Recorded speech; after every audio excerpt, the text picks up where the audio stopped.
Des enchères qui s'envolent, cette vente est organisée en Chine par Guardian, une maison pékinoise qui en moins de 5 ans s'est taillée une place de choix parmi les plus grandes institutions d'enchères du monde. En 2011, rien que pour la vente d'œuvres contemporaines, Guardian a dégagé 44,1 millions d'euros de chiffre d'affaires. En 1993, il n'y avait pas une seule maison de vente aux enchères en Chine et je n'avais pas d'expérience dans le monde de l'art.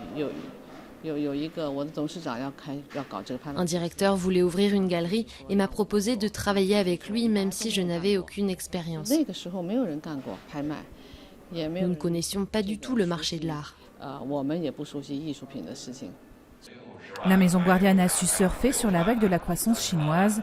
Les Chinois achètent massivement sur la scène mondiale de l'art avec des motivations pas forcément esthétiques. Les gens sont attirés par les œuvres elles-mêmes, par leur valeur artistique. Mais le marché de l'art chinois est en effervescence. Alors pour moi, c'est un investissement. Gros succès pour cette œuvre, une création de Zhong Biao, un artiste réputé qui expose à Moscou, Singapour et même aux États-Unis, car l'explosion des transactions sur le marché de l'art en Chine a permis l'éclosion de toute une génération d'artistes chinois, qui en peu de temps se sont imposés dans le monde artistique, même si cette rapide émergence déstabilise les experts.